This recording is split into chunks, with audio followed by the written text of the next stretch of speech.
Después, ay, ¿cómo hago para ver la clase, profe, para repasar para el parcial? Bueno, hoy vamos a hablar de diplomacia, de ese arte, porque la diplomacia es un arte y es el arte de la política exterior. Y como siempre, yo empiezo con unas preguntas de presaberes para ver qué tanto saben, qué tanto se acuerdan de lo que les enseñaron sus profes en primer y segundo semestre. ¿Ustedes saben qué es la diplomacia? ¿Quiénes hacen diplomacia? ¿Y cómo se hace la diplomacia en Colombia? 3 personas, cada una que Pero, responda en una Colombia pregunta. la definición en general. En Porque pues Colombia. yo, ah, uy, Aquí es más la de los derechos humanos, ¿no? Sí, puede ser. ¿Quién más? ¿Qué es diplomacia para ustedes? pues yo diría que es el método en el que un país utiliza diferentes métodos, valga la redundancia, para obtener lo que quiere de Ujú. otros, sin que estos sean violentos. Creo que es Ok, así. muy bien. ¿Alguien más? ¿Quiénes hacen diplomacia? ¿Yo, Pues yo hago profe, diplomacia? no, pues yo iba a decir que a mí me enseñaron que la diplomacia es el arte de la hipocresía. ¿Quién le enseñó eso? No creo que se lo hubiese enseñado a la profesora Paula. No sé si usted conoce a David, el del semillero de estudios hemisféricos. No. No, uno de pelo largo, el No, porque cabello. yo tengo un semillero y es más chévere. Me parece el Ah, colmo que los estudiantes de gobierno no estén en mi semillero. ah, Invíteme, profe, yo voy de una. Ah, la invitación estuvo abierta por correo. Ah, de hecho, en este salón hay 2 personas en mi semillero. Mucho amor para esas personas. ¿Yo hago diplomacia o no hago diplomacia? sí, pues está un poquito violenta, pero sí. ¿Y qué? Dios mío, señor. ¿Y estas personas quiénes son? ¿Quiénes? Vamos a señalar con el cursor. ¿Quién es esta persona? La que está aquí arriba a la izquierda. Gretica. Greta, Greta Greta Thunberg. Thunberg. ¿Qué hace Greta Thunberg por la vida? Ella es más como influencia bastante en lo del cambio climático, ¿no? Ecologista. Como activista en el medio ambiente y eso. ¿Y hace diplomacia, Greta? Yo diría que sí, profe, porque pues quiere hacer un cambio en la situación internacional, en Ok. cómo El se señor de maneja. abajo. No, ¿quién es ese sujeto? ¿Cómo que no saben, Virgen Santísima? ¿Quién es Él no el es señor de abajo? secretario general de la ONU. Gracias, Laura. El señor es Antonio Guterres, el secretario general de la Organización de las Naciones Unidas. ¿Hace o no hace diplomacia? Yo digo, profe, que es más como un intermediario, Un puesto que es el intermediario. director de la ONU. La señora que está al lado.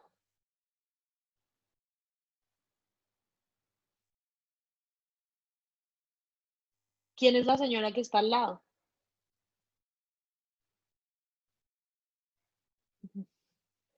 Esta señora se llama María Juliana Ruiz y es la primera dama de Colombia. ¿Hace o no hace diplomacia?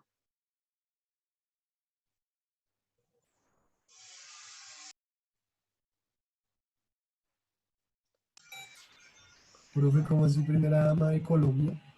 La esposa de Duque. Yo diría que La no, profe. esposa de Duque. Pues sí, pero no se parece en nada. Ah, pues es que le cogí una foto casual. Ah, ok, ok, Mucho ok. filtro. ¿Quién es el señor de arriba?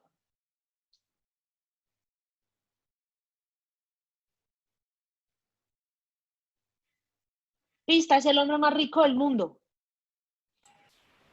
¿Jeff Bezos? Ah, Jeff ese no es Bezos. el dueño de Amazon, ¿no? Sí, No, Jeff no. Bezos. ¿Y Jeff Bezos hace o no hace diplomacia?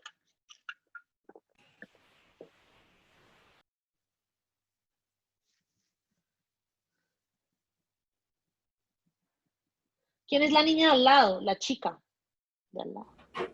Malala, Malala. Malala Yousafzai, muy bien. ¿Por qué es famosa Malala?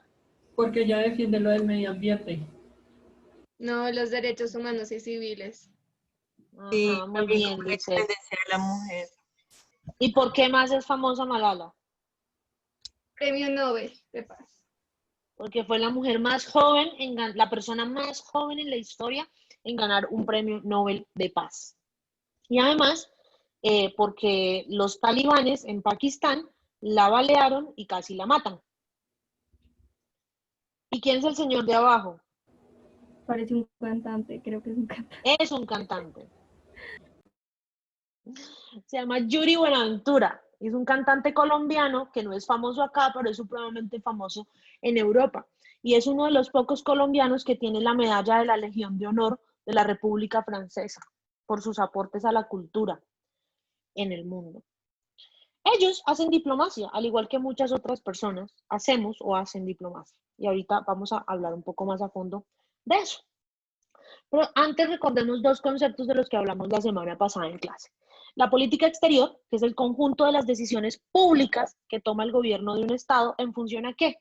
En función a los intereses nacionales y en relación con los demás actores del sistema internacional. Y la política internacional, que es una relación sociocultural, que es el medio con el cual hacemos o cumplimos los objetivos de política exterior. ¿Qué es la diplomacia? La diplomacia, chicos, es una profesión cuyo objeto es velar y representar los intereses de un Estado nacional en relación con otro Estado o con otro actor internacional.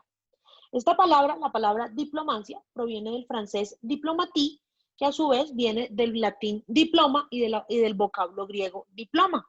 ¿Por qué? Porque en la antigüedad, cuando una persona se presentaba ante otro Estado como diplomático, llevaba como un diploma, como una carta que lo acreditaba como el representante de X país en ese otro país. Ese diploma, entre comillas, hoy se llaman cartas credenciales.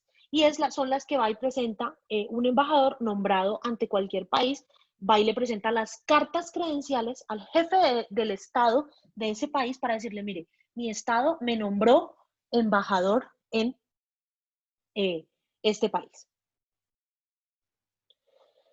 Hay un autor que se llama Nicholas Kuhl que define la diplomacia como aquellos elementos diferentes a la guerra que son desplegados por un actor internacional para gestionar el entorno internacional. Y aquí viene algo muy importante.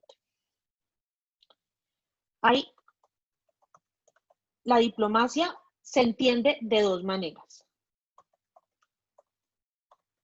De tres maneras.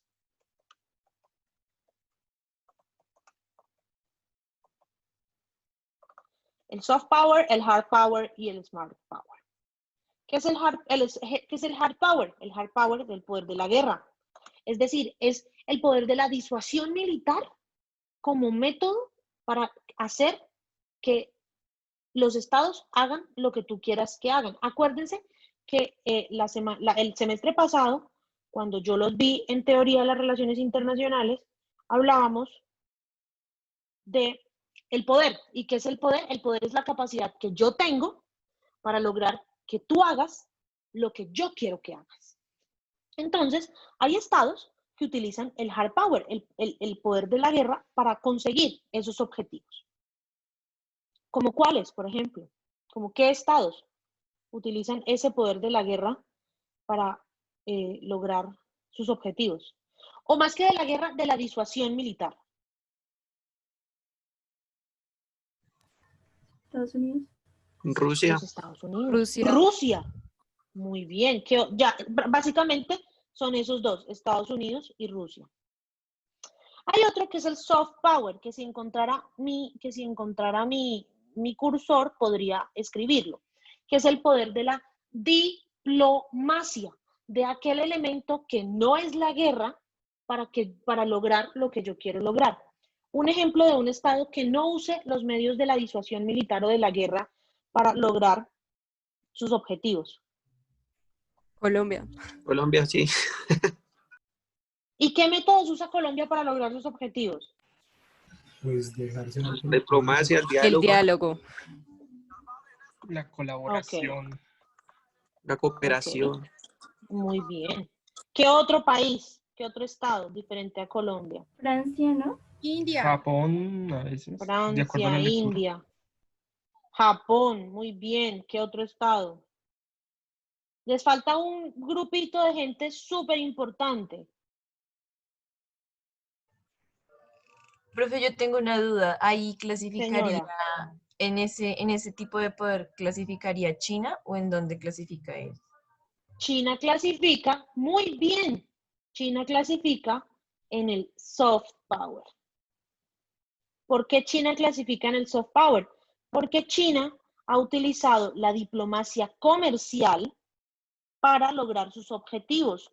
¿Qué es la diplomacia comercial? Lo que está haciendo precisamente con Argentina. Es decir, venir a cooperar económicamente, hacer proyectos de cooperación económica, industrialización, etcétera, etcétera, etcétera.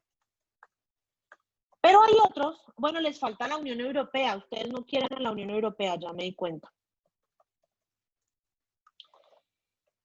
Hay otros que usan el Smart Power, que es Hard Power más Soft Power.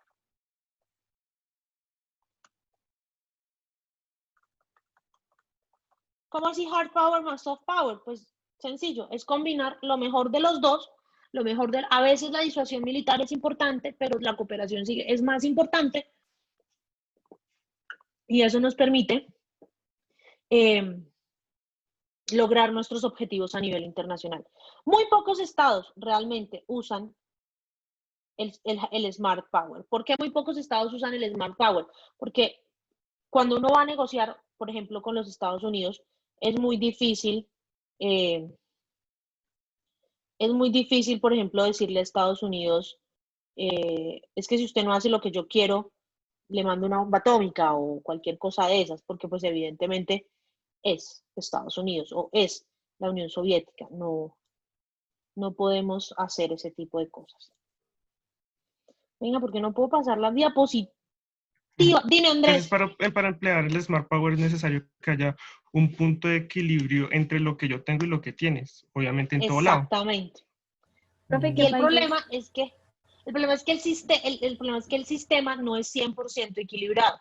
No, porque ¿Qué ¿quién va a tener países? el poderío militar Que equivalente al tiene de Estados China, Unidos, Rusia? Claro, que es muy tiene Rusia, que difícil. tiene Estados Unidos. Es muy difícil. ¿Y quién tiene el poderío económico que tiene Alemania, que tiene Francia, que tiene China, que tiene Estados Unidos, pese a las crisis? Muchos dicen que son precisamente los países de la Unión Europea, para responder a la pregunta que me hacía Lucía, los que utilizan el Smart Power como método de consecución de algo, porque la Unión Europea, si bien no ha entrado en guerra con nadie, y es muy poco probable que la Unión Europea entre en guerra con alguien, tiene un equilibrio. Muchos de sus estados, particularmente dos que son los más importantes, ya que Inglaterra no está, tienen poderío económico y poderío militar. Y ese poderío militar incluye que uno de ellos tiene poder nuclear, que es Francia. Entonces, la Unión Europea, llegado el caso, o Francia y Alemania, llegado el caso, podrían utilizar el Smart Power. Si yo pudiera cambiar mi diapositiva.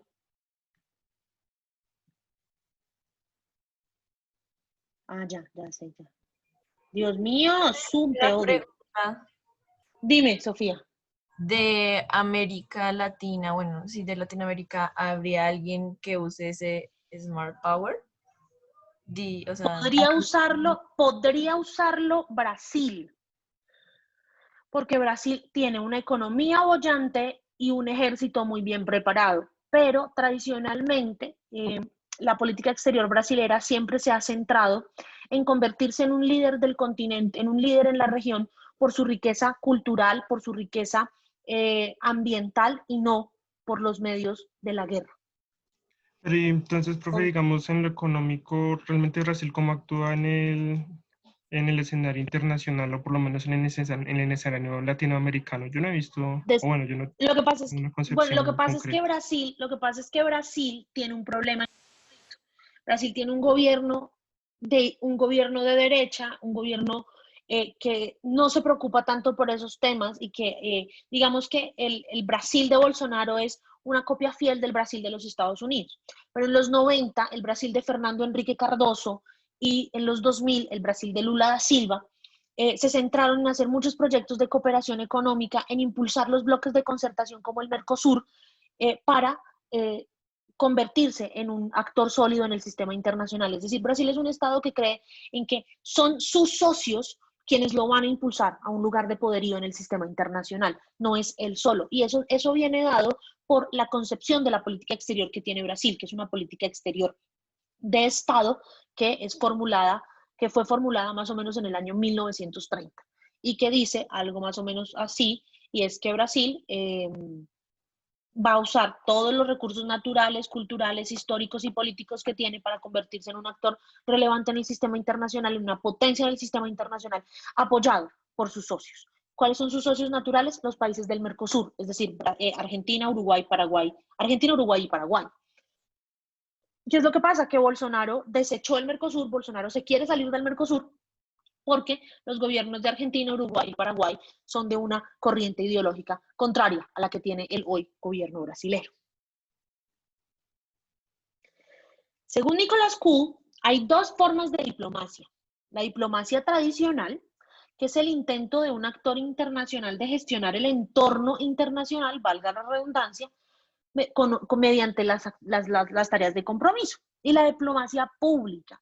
La diplomacia pública es cuando un actor internacional, ejemplo Donald Trump, se encarga de gestionar el compromiso de un país, pero no obligando al país a hacer algo o no negociando directamente con el país, sino apelando al pueblo de ese país.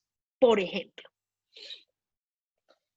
¿cuál fue la diplomacia pública en los momentos de la primavera árabe? Muchos profe, de estos se le líderes... recortó. No ¿Hasta alcancé a dónde lo escuchar ahí. escucharon? ¿Cuál ¿Hasta dónde lo fue? escucharon? Y hasta ahí.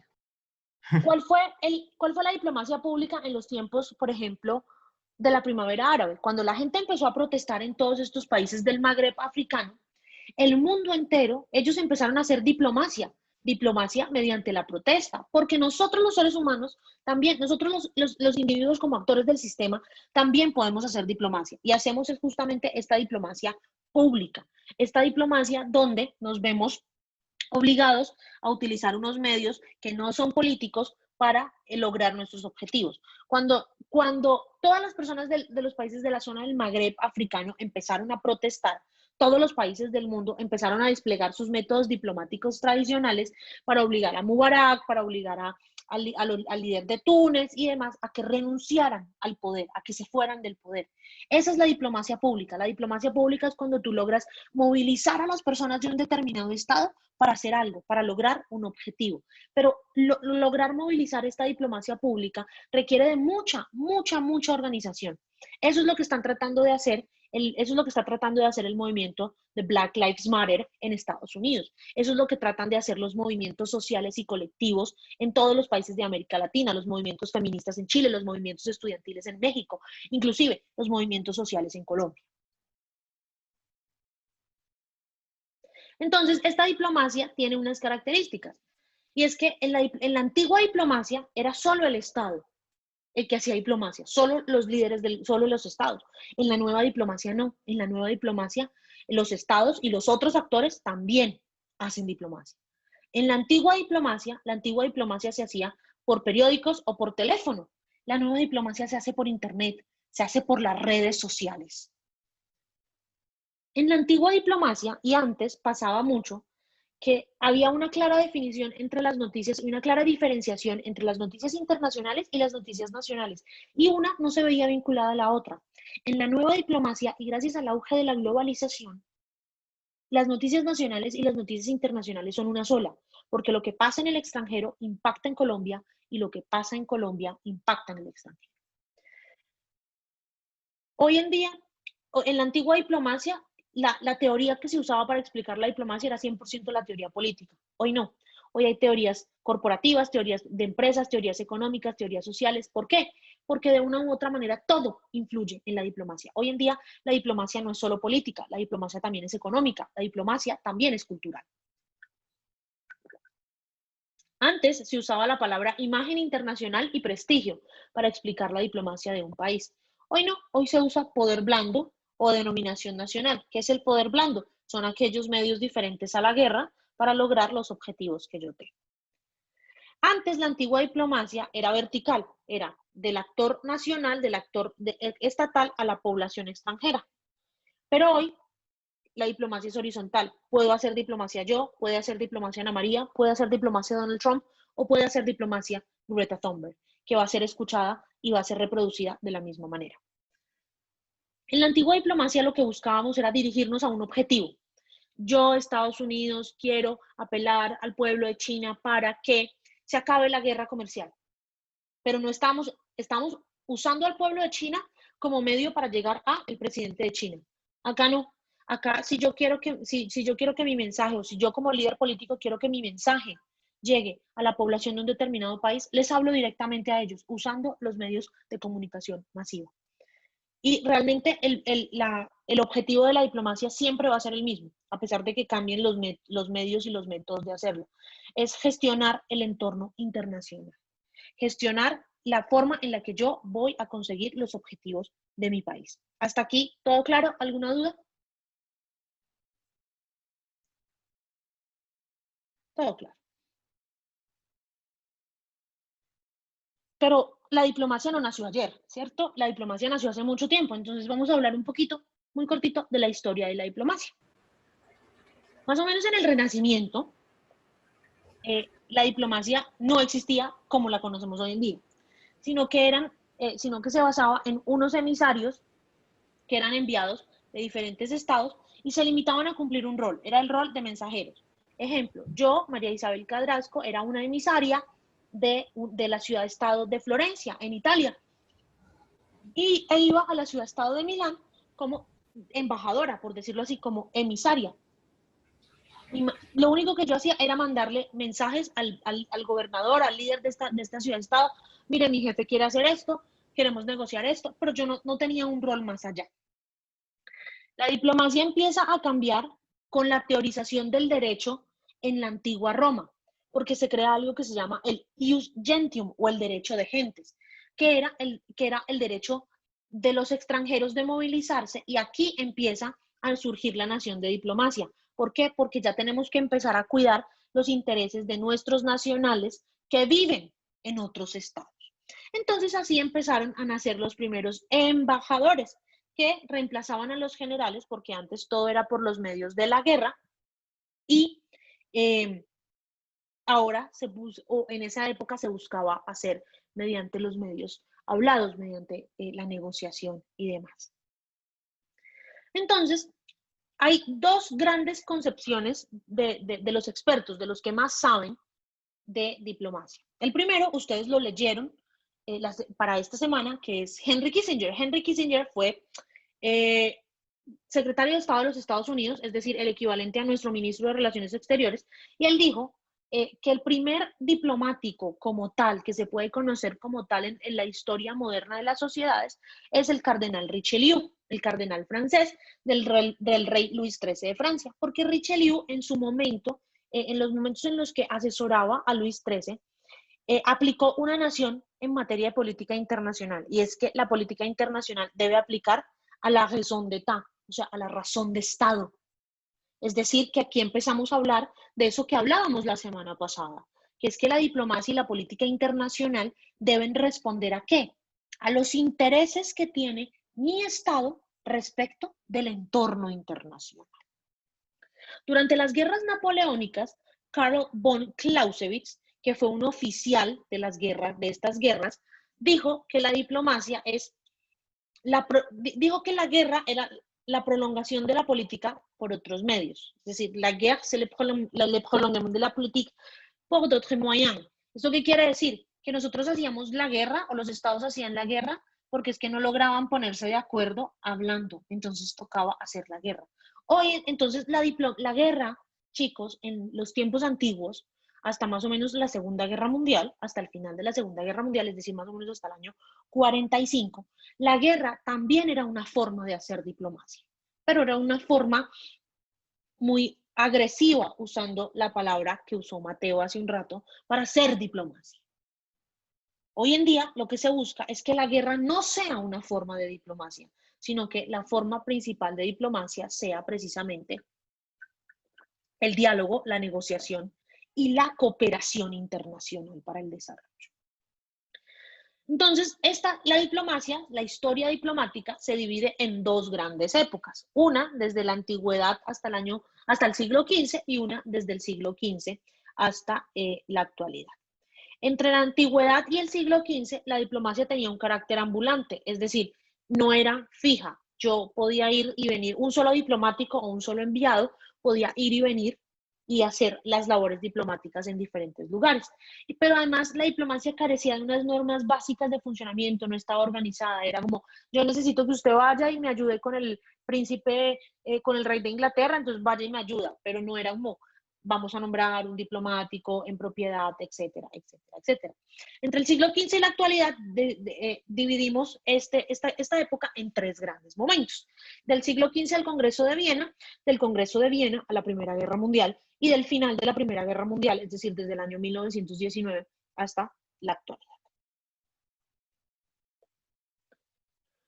De mediados del siglo XV al Congreso de Viena en 1815, pues no había derecho diplomático, ¿no? Entonces, ¿qué es lo primero que se puede? En ese sentido no se puede hablar de diplomacia todavía, pero ya empieza, el Congreso de Viena empieza a establecerse eso que se llama el derecho diplomático, a imponerse normas protocolarias y normas de cortesía para hacer la labor diplomática. Muchachos, un diplomático, una persona diplomática es una persona, por eso uno dice, es que yo soy muy diplomático, porque una persona educada, una persona diplomática es una persona muy educada, es una persona que tiene unas formas de decir las cosas, es una persona que prefiere el diálogo por otros medios, etcétera, etcétera, etcétera. Pregunto, ¿ustedes son diplomáticos? ¿Ustedes se consideran personas diplomáticas?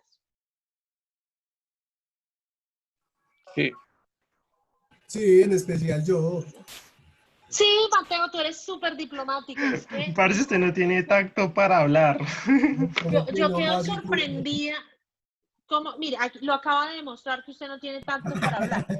No, paila, lo siento, muchacho, muy chambón para todo. Bienvenido a la realidad. Pero generalmente se suele decir, y esto es un tema bastante sexista, y es que las mujeres suelen ser más diplomáticas que los hombres, que las mujeres suelen tener más tacto, porque las mujeres suelen ponerse en el lugar, pues suelen apelar mucho más al corazón que a la razón para hacer ciertas actividades. Eso puede ser o no puede ser verdad, eso no está en discusión ahorita. Desde el Congreso de Viena, que fue donde se empezó a crear el vocablo y la práctica diplomática, hasta la Primera Guerra Mundial, pues se ve que hay una evolución. Entonces ya se ve que se comienza a perfilar, Dios mío, algo que se llama la carrera diplomática. Es decir, que ya para que Ana María sea diplomática, no solamente tiene que estudiar, sino que tiene que hacer una carrera dentro del aparato administrativo del Estado. Aquí en Colombia hay algo que se llama la carrera diplomática y consular, que empieza cuando una persona, Ana María, es seleccionada para hacer el curso de la carrera diplomática y consular, que dura 2 años, y después Ana María entra a trabajar a la planta administrativa de la Cancillería de la República y empieza a subir, a ascender desde el cargo más bajito, que es el de tercera secretaria, hasta el cargo más alto, que es ministro plenipotenciario o ministro en función, es decir, canciller de la República. Esto consolidó algunas normas jurídicas que constituyeron la médula de lo que es el derecho diplomático, que es por lo menos el pacta sunt servanda, que es que todos los tratados que se firmen deben ser cumplidos, es que los diplomáticos tienen una inmunidad, es decir, los diplomáticos tienen un rango jurídico especial para que se puedan trasladar entre todos los países del mundo, aunque las decisiones en materia de política exterior siguen siendo cada vez más de los grandes líderes. Y desde la Primera Guerra Mundial a la actualidad, la diplomacia empieza a ser abierta, empieza a ser pública. ¿Por qué? Por la expansión de los medios de comunicación social, por la expansión de la diplomacia. Y entonces ya, también por la ampliación de los actores internacionales, porque es que ya no eran solamente los estados como únicos actores, sino que ya había otros actores del derecho internacional, otros actores internacionales que empezaron a hacer diplomacia, las ONGs, las organizaciones internacionales, las grandes multinacionales, etcétera, etcétera, etcétera. Y la diplomacia se ha convertido en un arte que facilita la vida de política exterior de los estados, porque ya no es el jefe de estado, el jefe del gobierno el que tiene que estar haciendo diplomacia, sino que ya tiene unos expertos, porque valga la redundancia. Quienes hacen la política exterior y quienes ejecutan la política exterior, quienes la ejecutan por medio de la diplomacia, deben ser expertos en diplomacia, deben haber estudiado esto, deben tener un conocimiento. Y quizá eso es en lo que fallan muchos de los estados del mundo, en que las personas que nombran como embajadores o como cancilleres, es decir, como quienes ejecutan la política exterior, pues no tienen todo el conocimiento y toda la preparación que se necesita.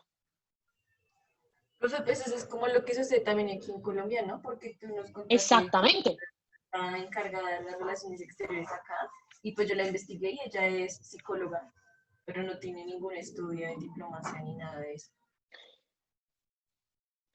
Es que, ¿qué es lo que pasa? Lo que pasa es que en países como el nuestro, con una institucionalidad muy débil, por decirlo así, la política exterior se convierte en un arma de pago de favores políticos. Entonces, evidentemente no nombramos a aquellas personas que han estudiado carreras como ciencia política, como relaciones internacionales, como negocios internacionales, como gobierno y relaciones internacionales, como finanzas y relaciones internacionales, para ejercer los cargos diplomáticos, sino que nombramos a los amigos de X político, que son abogados, son... y no es que un abogado, un economista, etcétera, etcétera, no tenga la formación profesional, pero no tiene el conocimiento en política internacional. Entonces, lo mínimo que deberían exigirles es que por lo menos hayan hecho así sea una especialización en relaciones internacionales o un cursito en relaciones internacionales. Que esa fue una de las críticas que hubo en su momento cuando nombraron a Carlos Calero como cónsul de Colombia en San Francisco. Bueno, ¿qué mérito tiene Carlos Calero para ser nombrado cónsul de Colombia en San Francisco? ¿Quién es Carlos Calero? ¿Qué ha hecho? En cambio, hay muchos jóvenes en la calle que han estudiado relaciones internacionales o negocios internacionales o afines y no pueden entrar a la carrera diplomática porque esto es un ejercicio de rosca. Entonces, ese es el debate, ¿no? También, ¿cómo podemos profesionalizar nuestro servicio exterior? Profe, Señor. profe, pues digamos ahí, en ese caso, lo que la profe dice, digamos ahí no se podría hacer algo, por ejemplo, el Congreso de la República, que digamos sean profesionales en el ámbito de estas carreras y no, digamos, como los que hay, que digamos, por eso es que el país, digamos, no surge, ¿cierto? Porque no tienen el conocimiento pleno. ¿Qué es lo que pasa? Lo que pasa es que hay algo que se llama la academia diplomática y es la que forma a las personas para ser diplomáticos.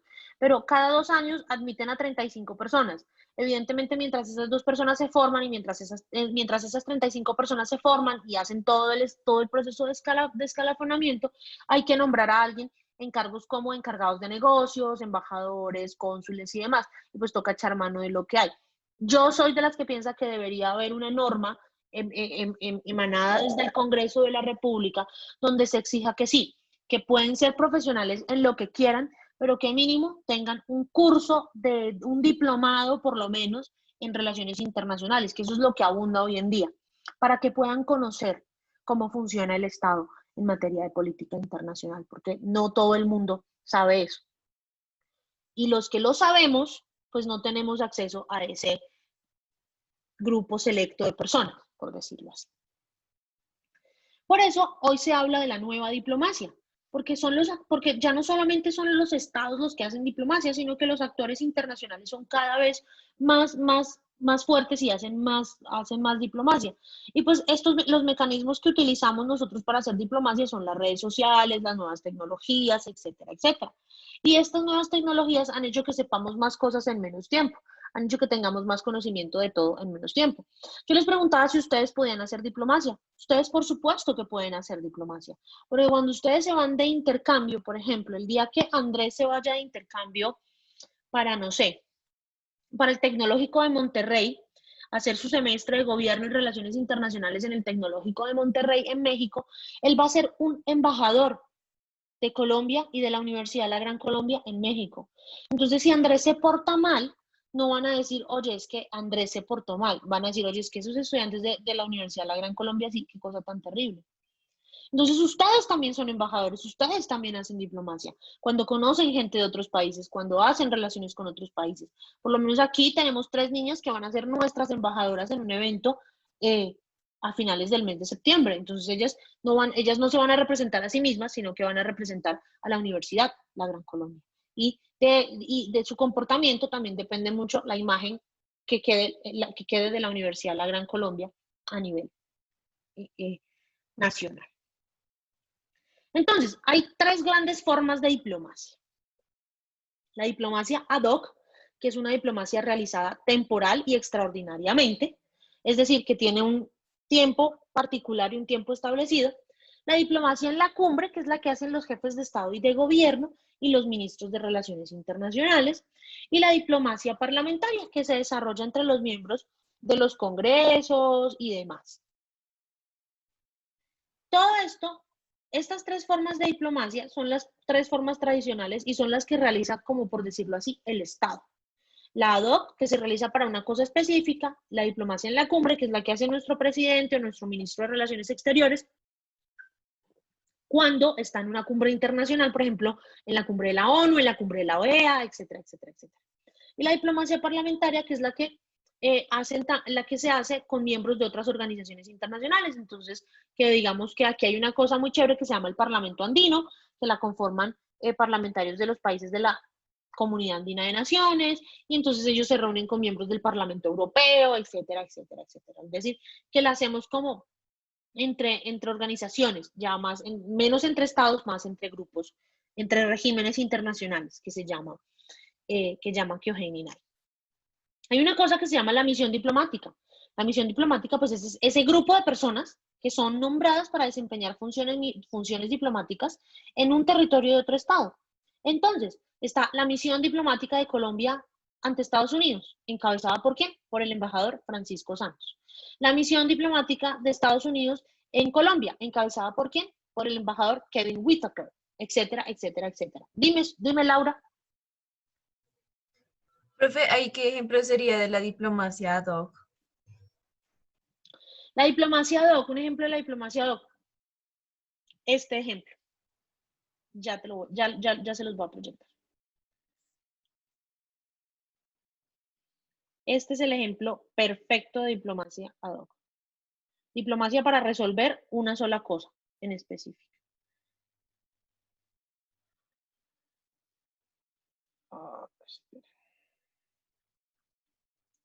Tenemos un problema en específico que queremos resolver, que es un acuerdo de paz entre los Estados Unidos, es firmar un acuerdo de paz entre los Estados Unidos y los Emiratos Árabes Unidos.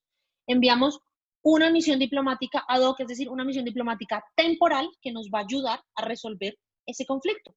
¿Y qué hizo esa misión diplomática ad hoc? Que duró un tiempito nada más, un corto lapso de tiempo, mientras estos 2 estados negociaron su acuerdo. Desde la oficina oval, el presidente Trump anunció un pacto histórico entre Israel y los Emiratos Árabes Unidos. Después de 49 años, estas naciones normalizarán sus relaciones diplomáticas y compartirán embajadas, declaró el mandatario. Los Emiratos Árabes Unidos es el primer país del Golfo que establece relaciones con Israel. En la región, solamente Egipto y Jordania han llegado a un acuerdo de paz con la nación judía. Haim Saban, uno de los principales inversionistas de Univision, fue parte de las negociaciones. For the security of the United States, it is important because a quiet Middle East is very important. So we don't have to have soldiers there, we don't have to get involved in the area. En el pacto han acordado permitir vuelos directos, abrir el turismo y el comercio. Y les permitirá a los musulmanes entrar a Israel de manera pacífica y podrán rezar en las mezquitas, dijo el yerno del presidente, quien ha estado a cargo de buscar la paz en el Medio Oriente. También creo que va a ser un ejemplo para otros países, que podemos ver otros arreglos de paz con otros países árabes. El acuerdo cuenta con que Israel suspenderá la anexión de Cisjordania, aunque el primer ministro israelita dijo hoy que quizás en el futuro continúe con el plan de anexión con la coordinación de Estados Unidos. Pero por ahora exhortó que más naciones árabes se unan al círculo de paz en la región. El presidente Trump ha hecho de la paz en el Medio Oriente una prioridad de campaña y de gobierno y espera que el trato se firme formalmente en la Casa Blanca en un futuro cercano. La campaña virtual del candidato demócrata Joe Biden reconoció que este es un paso histórico. Dice que su gobierno buscaría construir sobre este progreso y retaría a más naciones a que se unan a la paz en el Medio Oriente. En Washington, Janet Rodríguez, Univisión. Me acuerdo de esa noticia, profe, que a los Le 2 funcionó días, cortico, le funcionó una diplomacia basiquita a nuestro amigo Donald. a los 2 días mi querido Estado de Israel empezó a hacer, ¿cómo se llama? Movimientos militares por allá en regiones palestinas. Qué bonito, ¿no? Para anexionarse Cisjordania. Sí, Para eso fue a los 2 anexionarse una días. zona importantísima de Cisjordania, sí. Entonces, Laura, esa diplomacia ad hoc fue una diplomacia temporal, es decir, se enviaron unos delegados, unos representantes diplomáticos de manera temporal que le ayudaron a los Emiratos Árabes Unidos y a Israel negociar su tratado de paz. Pero ya, esa misión diplomática ya cumplió su cometido y ya se fue. Ya se devolvió para Estados Unidos. Ah, ok, gracias, profe. Listo, entonces, la misión diplomática somos nosotros, el conjunto de personas que nombra un Estado para acompañar o desempeñar funciones en otro Estado. Esta misión diplomática está conformada básicamente por 3 personas. Los jefes de misión, es decir, el embajador o embajadora nombrado en propiedad. Estás Señora. mostrando en YouTube, no en la presentación. ¿En serio? Sí, profe. Sí, ve, es que a mí la tecnología me atropella. ¿Ya ahora sí? Sí, ahora Perdón. sí. Sí, profe. ¿Dónde está? De ahora en adelante le voy a mandar la presentación a mi monitora para que me ayude a proyectarla. Qué cosa tan terrible. Los jefes de misión, que es el embajador o embajadora, entonces en este caso vamos a tomar un ejemplo. El embajador de Colombia en Estados Unidos es el señor Francisco Santos Calderón. Él es el jefe de la misión diplomática. Él es el que más sabe de relaciones internacionales entre Colombia y Estados Unidos. Los ministros enviados, es decir, los ministros enviados para cultura, a estos ministros enviados también se les tienen otros nombres, que son los agregados. El agregado comercial, el agregado militar, el agregado cultural, el agregado, etcétera, etcétera, etcétera. De los diferentes temas que Colombia o X país quiera tratar con ese otro Estado. Y los encargados de negocios. ¿Por qué los encargados de negocios tienen un puestico aparte? Porque desde que se iniciaron los procesos de internacionalización económica de nuestros países, empezaron los encargados de negocios, es decir, los expertos en comercio internacional, a ser cada vez más importantes. ¿Para qué? Para dinamizar tratados de libre comercio. Hasta aquí, preguntas, dudas, ¿todo claro?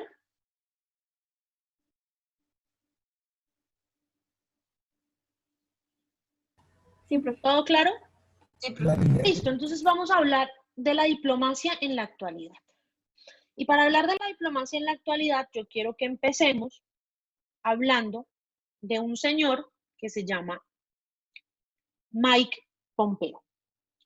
Alguien lo nombró hace poquito. Mike Pompeo es el secretario de Estado de los Estados Unidos. Es decir, es el equivalente a nuestro embajador. Y Mike Pompeo dio un discurso el miércoles en la convención republicana y lo dio desde un lugar muy particular, desde la ciudad de Jerusalén. Vamos a escuchar a Mike Pompeo y ahorita les voy a hablar de la diplomacia en la actualidad.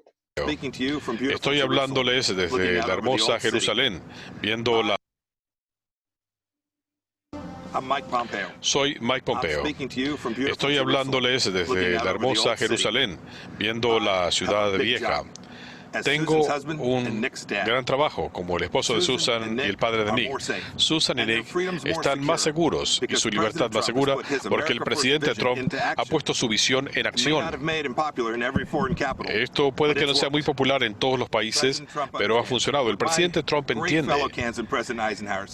Como dijo el presidente Eisenhower, por todo lo que valoramos y deseamos para nosotros mismos y nuestros hijos, asegurar la paz es el primer requisito. De hecho, la función constitucional primordial es asegurar que usted y su familia y la mía estemos seguros y tengamos la libertad de vivir, trabajar, aprender y alabar a Dios como queramos, para mantenernos nuestros seguros. Este presidente ha encabezado iniciativas audaces en todos los rincones del mundo. En China, ha movido la cortina sobre las políticas del Partido Comunista. Ha hecho que China responda por el virus chino, que ha propagado muerte y destrucción económica en Estados Unidos y el mundo. Y no va a descansar hasta que se haga justicia. Él ha asegurado que los espías del Partido Comunista que se hacían pasar por diplomáticos en Estados Unidos sean encarcelados o expulsados a China, y ha rescindido acuerdos que estaban perjudicando nuestra economía. Esos trabajos están regresando al país. En Corea del Norte, el presidente bajó la temperatura y interactuó con el gobernante. Ya no hay pruebas nucleares ni de misiles. Y los cautivos en ese país están regresando a este país, así como los restos de aquellos héroes que lucharon en Corea.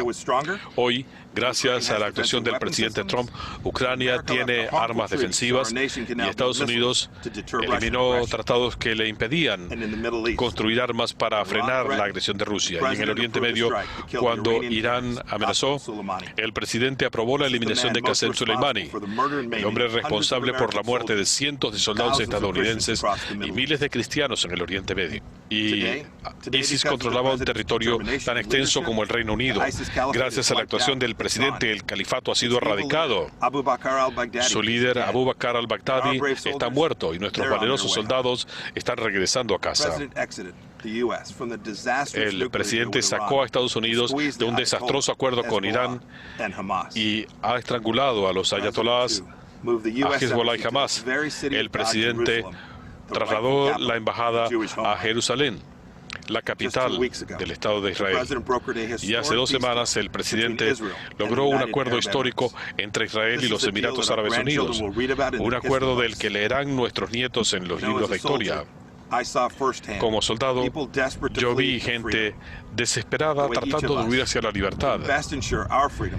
La mejor manera de asegurar nuestra libertad es eligiendo líderes que no solamente hablen, sino que cumplan.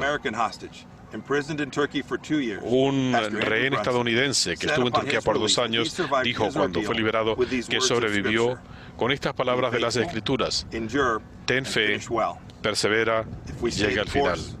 Si seguimos por este camino, así será. Que Dios los bendiga y bendiga.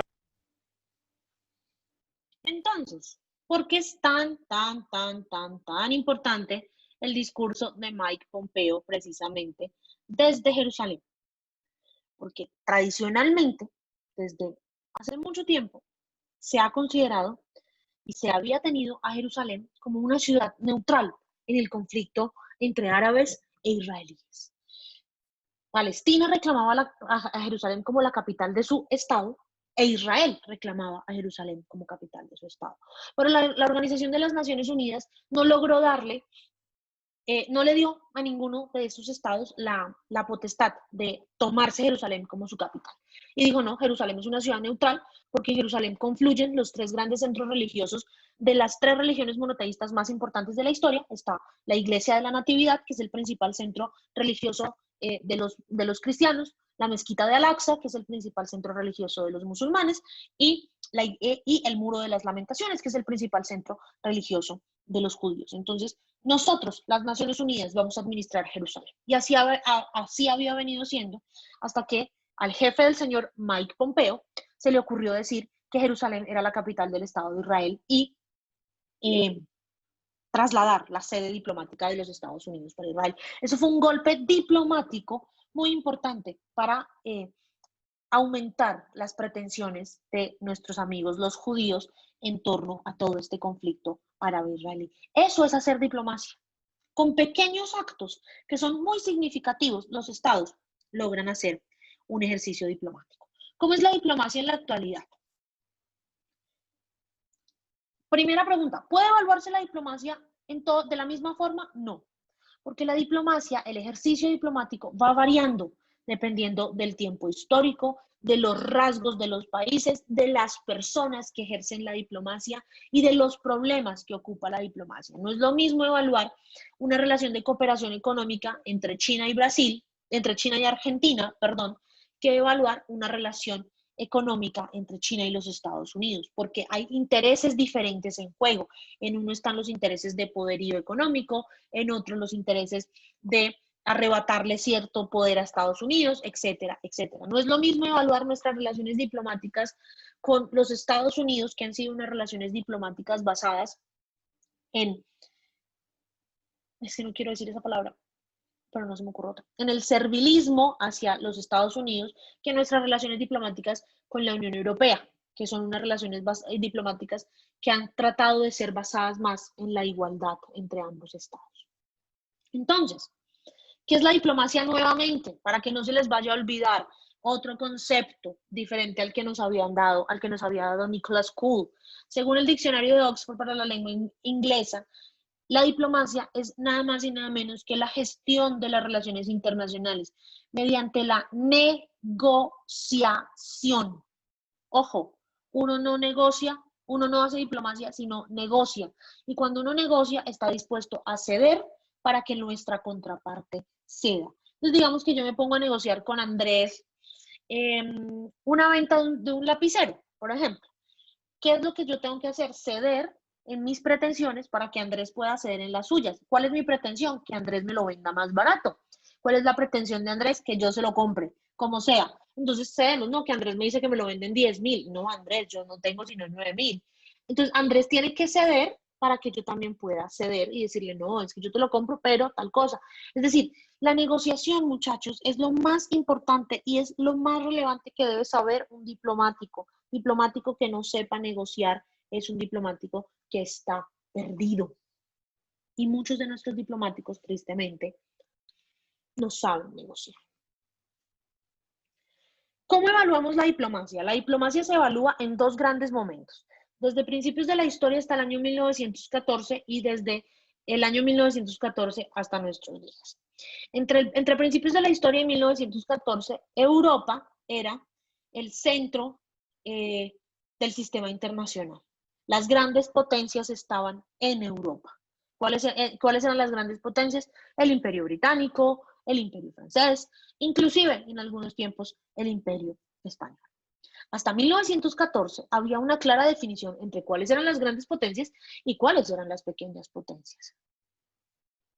¿Por qué? Porque de una u otra manera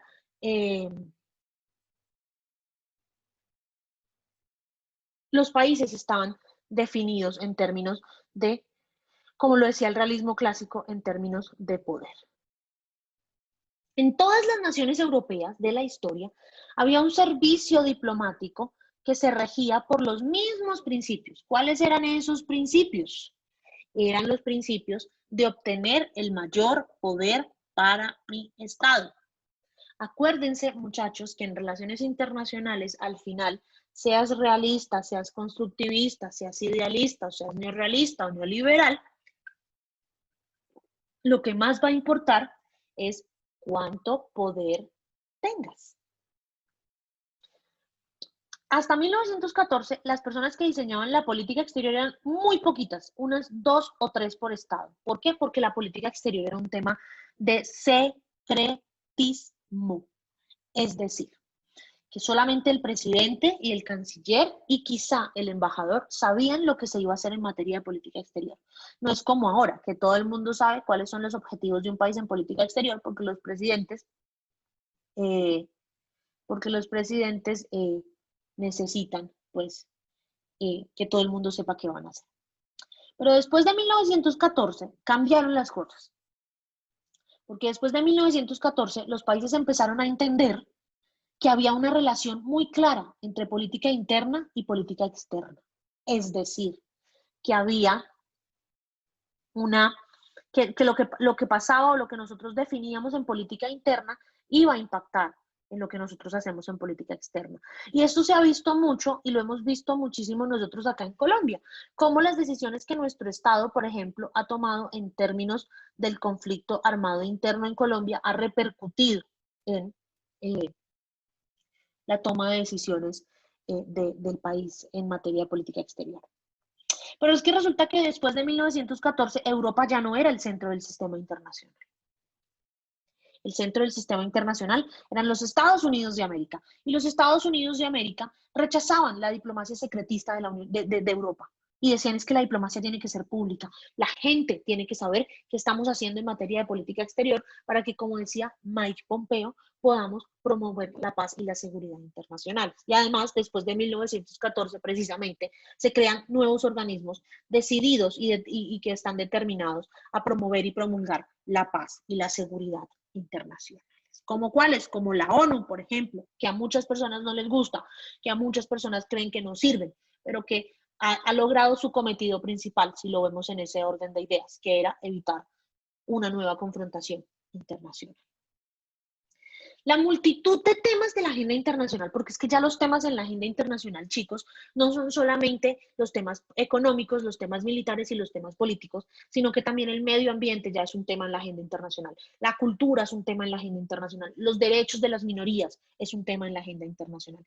Ha hecho que el diplomático de carrera haya perdido parte de su importancia, porque a los diplomáticos de carrera los forman es para resolver este tipo de problemas, problemas políticos, problemas económicos y hasta problemas militares. ¿Por qué? Porque pues tradicionalmente antes no nos preocupamos ni por el medio ambiente, no nos preocupamos ni por el medio ambiente, ni por los derechos de las minorías, ni por la cultura, ni nada. Entonces, ¿qué es lo que pasa? Que estos temas fueron cooptados por muchos otros actores, por las ONGs, por las organizaciones internacionales de ayuda al medio ambiente, etcétera, etcétera. Entonces el diplomático de carrera ha perdido como esa relevancia, pero aún así sigue siendo supremamente importante. ¿Por qué? Porque pues es el experto y es el delegado de un país ante otro país. Tradicionalmente, actualmente, ¿cómo es la diplomacia hoy? Tradicionalmente la diplomacia era una diplomacia bilateral, es decir, una diplomacia de Estado a Estado. Hoy en día, la diplomacia tiende a ser más multilateral porque se desarrolla entre múltiples estados. Es decir, ya no es solamente la negociación entre dos estados, sino que ahora negociamos entre bloques de estados, entre organismos de estados, etcétera, etcétera, etcétera. Y hay unas formas. ¿Por qué cambió la diplomacia? ¿Por qué cambió esa diplomacia europea allá secretista que no quería que nadie se enterara de nada a la diplomacia de hoy? Porque hubo un incremento en las operaciones comerciales, porque el comercio internacional empezó a tornarse cada vez más importante, porque cada vez los países lo que buscan es intercambio económico, porque hubo una aceleración en los procesos de los medios de comunicación, porque hoy en día con la globalización los medios de comunicación tienen más conocimiento de todo lo que pasa y son más relevantes en este entendido. Y porque hay un deseo de expansión colonial, pero no de la expansión colonial del siglo XV, de que tuviéramos colonias en otros países, sino de una expansión colonial a nivel cultural. De una expansión colonial donde cada país donde los grandes potencias sean más influyentes a nivel internacional, pero imponiendo patrones culturales, imponiendo patrones de comportamiento. Por eso, la diplomacia hoy es una diplomacia pública, es una diplomacia abierta a todas las personas. ¿Cuáles son las formas de diplomacia más relevantes o más importantes en la actualidad? La diplomacia bilateral, que es la diplomacia que hace un Estado con otro Estado, ejemplo, Colombia con los Estados Unidos. La diplomacia multilateral, que es la que hacen dos o más estados, es decir, la firma del TLC entre Colombia, Perú y los Estados Unidos, o entre Colombia, Perú y la Unión Europea, involucra a más de dos estados. La diplomacia directa, es decir, la diplomacia que hacen directamente los jefes de Estado y de gobierno, es decir, la diplomacia que hace Donald Trump, la que hace Iván Duque, la que hace Pedro Sánchez, la que hace Emmanuel Macron, la que hace Angela Merkel, etcétera, etcétera, etcétera. La diplomacia indirecta, que es la que hacen los jefes de Estado, pero sin querer hacerla, es decir, cuando los jefes de Estado empiezan a mandar estos mensajitos subliminales, por decirlo así, La diplomacia tradicional, que es la diplomacia donde yo envío a mi embajador a un estado a que represente mis intereses, nada más. La diplomacia parlamentaria, que es la que se hace entre organismos internacionales, entonces entre el Parlamento Europeo y el Parlamento colombiano, entre el Parlamento andino y el Parlamento europeo, etcétera, etcétera, etcétera. La diplomacia local, que es la que hacen nuestros alcaldes y nuestros gobernadores.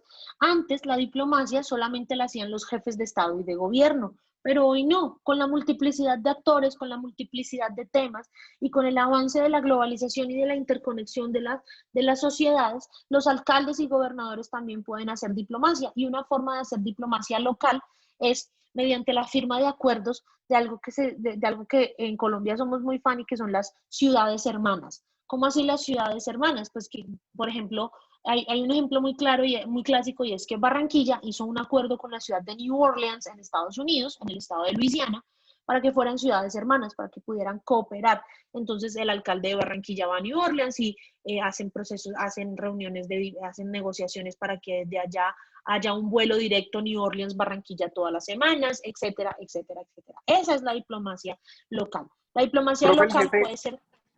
El jefe de Estado, perdón, ¿qué tanta influencia tiene en ese tipo de diplomacia? Ninguna. Pero puede, o sea, puede inferir en que, interferir en si sí o no lo hacen, o sea, no tiene velas en el entierro ahí.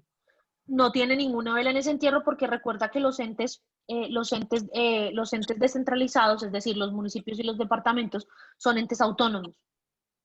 Lo único en lo que no tienen, sí, pero lo único en lo que no tienen autonomía plena es en política fiscal y en política de seguridad. Pero en un acuerdo de cooperación internacional, eso no le afecta en nada al Estado, y más si es para promover los intereses del Estado, que es que venga más turismo, que haya más ingresos económicos, etcétera, etcétera. Pero nunca se ha visto el caso que, por ejemplo, el presidente le diga a un alcalde: usted no puede hacer cooperación.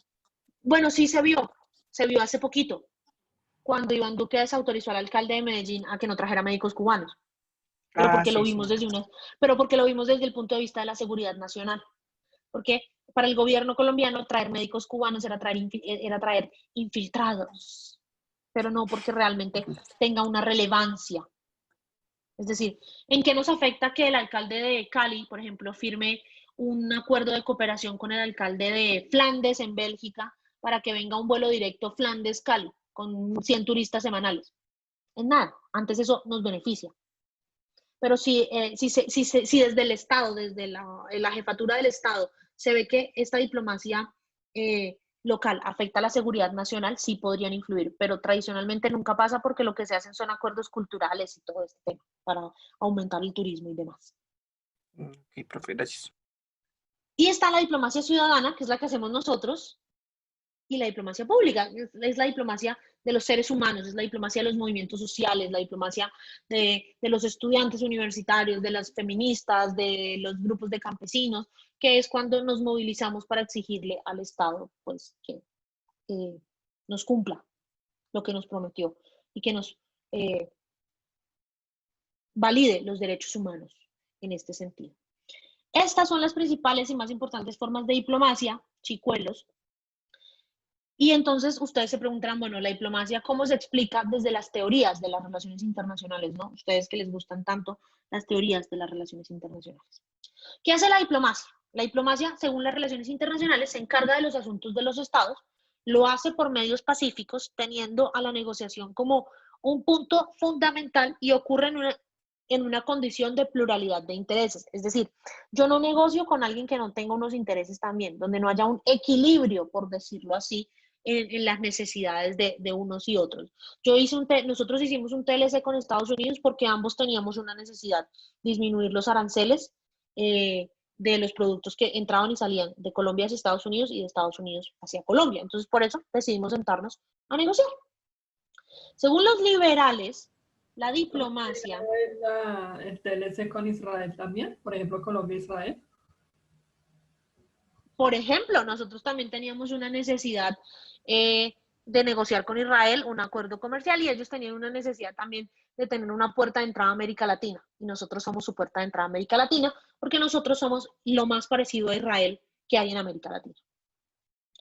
Pausa, me preguntan por acá que si les voy a hacer el favor de dejar la presentación en la plataforma. De una manera muy diplomática me lo preguntaron. La respuesta es que sí, yo siempre dejo todas las presentaciones y las grabaciones de clase en el aula para que estudien para el parcial. Al final de la clase las dejo. ¿Las de la semana pasada no están? Sí, están, profe. Ah, bueno, ya me había asustado. Según los liberales, la diplomacia es comunicación, es diálogo, intercambio de ideas basado en la cooperación internacional y la interdependencia que hay entre los miembros del sistema internacional. Para los realistas, por el contrario, para los realistas, por el contrario, la diplomacia es poder y seguridad, es decir, que los estados ejercen la coerción por la vía diplomática. Porque a los estados, ¿y por qué? Porque lo hacen mediante un juego que se llama el juego de la zanahoria y el garrote, el juego del stick and carrots. Es decir, Ana María se portó bien, zanahoria, premiecito para Ana María. Brian se portó mal, garrote, castigo para Brian. Así hacen los estados fuertes con los estados como el nuestro, que son mucho más débiles. Entonces, la idea es que los estados fuertes usan la disuasión militar y el juego de la zanahoria y el garrote para lograr que sus pares hagan lo que ellos quieren que hagan. Y por el contrario, para los constructivistas, la diplomacia es empatía, armonía, interacción. Por eso muchos expertos creen que la diplomacia es mucho mejor explicarla desde el punto de vista constructivista de las relaciones internacionales, porque pues la diplomacia promueve ciertos valores compartidos como comunicación, imagen y todos estos temas que no valoran las otras disciplinas, las otras teorías de las relaciones internacionales. Acuérdense que todos los acuerdos a los que se llegue entre actores son acuerdos que parten de la empatía, de la armonía y de unos intereses compartidos. Entonces, por eso los constructivistas, por eso en la diplomacia se encuentran muchos elementos de esta teoría, como la comunicación, el discurso, la imagen, normas, reglas, valores y demás, que ayudan a explicar un poquito la teoría,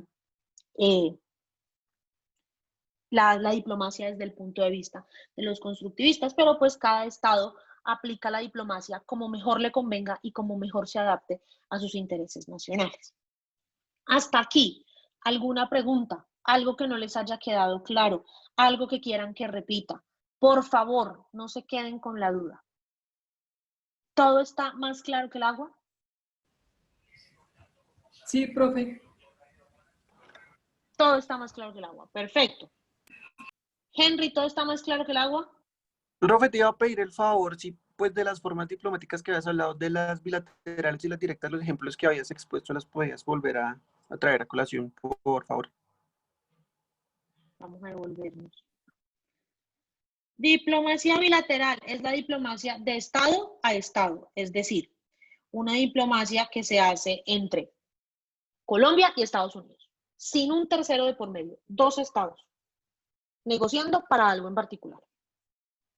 Diplomacia multilateral, donde hay dos o más estados. Colombia, Estados Unidos y Perú firmaron un TLC mediante un acuerdo multilateral. Multi porque implica a muchos, a más de dos realmente. La diplomacia directa es la que hacen directamente los jefes de Estado. Es cuando un jefe de Estado o de gobierno tipo Donald Trump, tipo Iván Duque, se encarga de llevar a cabo algo para un país. La diplomacia indirecta es la que, mediante mensajitos por ahí subliminales, los jefes de Estado quieren hacer.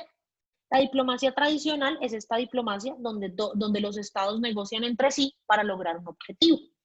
La diplomacia parlamentaria es aquella que se hace entre los miembros de diferentes organismos, bien sean nacionales o internacionales. Un ejemplo puede ser las relaciones entre el Parlamento andino y el Parlamento europeo, o las relaciones entre el Congreso colombiano y el Congreso argentino, por ejemplo, donde a veces se unen y hacen sesiones conjuntas y demás para dar respuesta a los problemas que tengan ambas naciones en sus relaciones internacionales.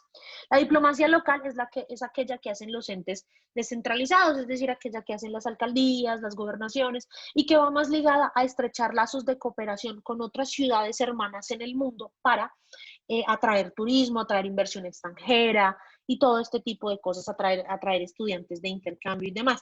Aquí en Colombia, la ciudad a la que mejor le ha funcionado esa diplomacia local es a Barranquilla, porque Barranquilla tiene más de 60 ciudades hermanas en todo el mundo, y esas han permitido que haya una gran cantidad de turistas y de actividades culturales compartidas.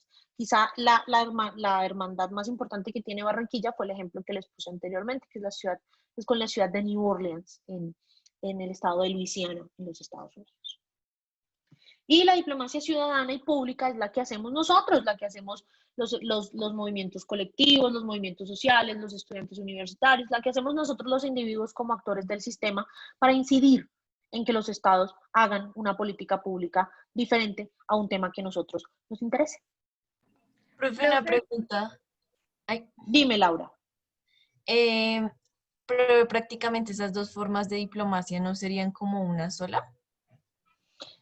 Lo que pasa es que sí, son y no son una sola. ¿Por qué? Porque aunque ambas las hacemos los ciudadanos, la diplomacia pública también puede ser hecha por estados impactando, que usen a los ciudadanos de sus países para impactar en el gobierno de otro país. Ejemplo,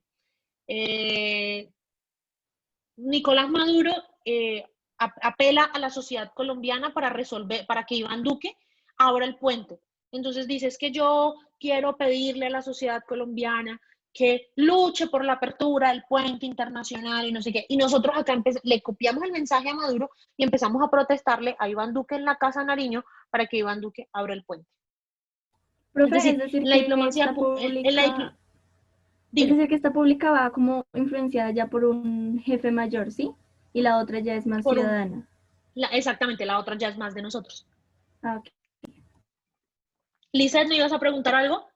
Sí, profe, o sea, Malala usa la diplomacia ciudadana, ¿sí?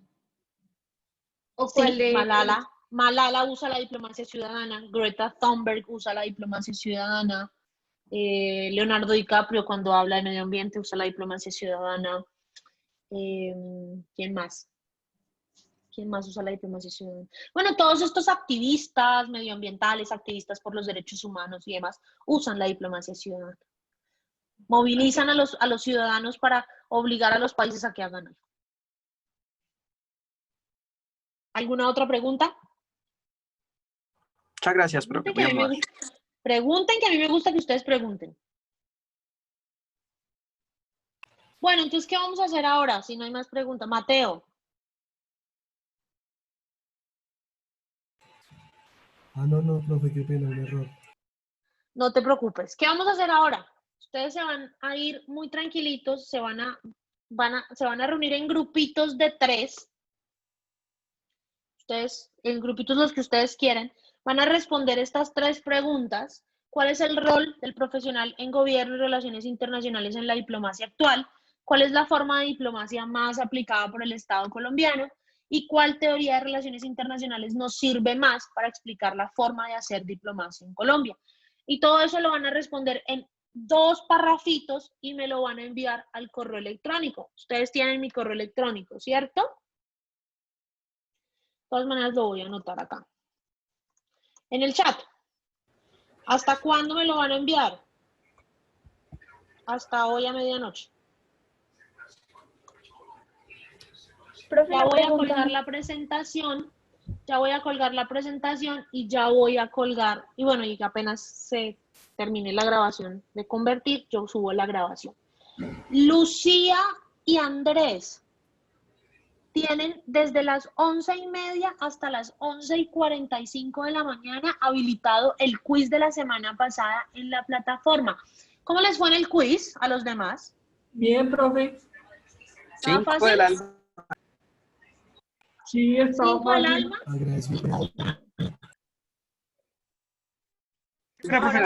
¿La hora límite? Va a estar habilitado por 15 minutos, de 11:30 a 11:45. Listo, ¿Por qué por 15 minutos? Porque es que es un quiz facilito. Y fijo, sus compañeros ya les dieron las respuestas. Así que van a sacar 5. ¿Qué vamos a hacer la siguiente semana? Bellezas de primavera. Vamos a hablar de políticas públicas y de la política exterior como una política pública.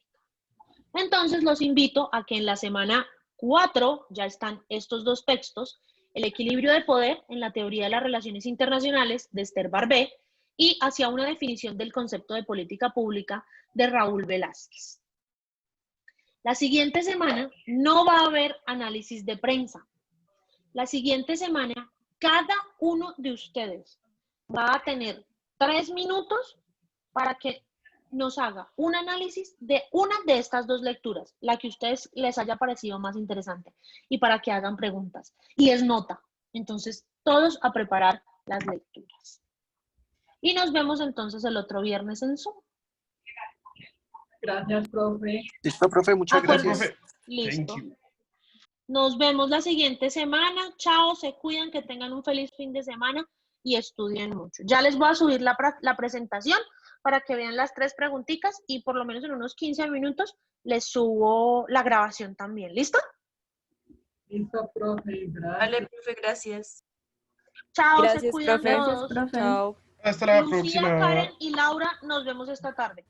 Bueno, profe. Bueno, profe.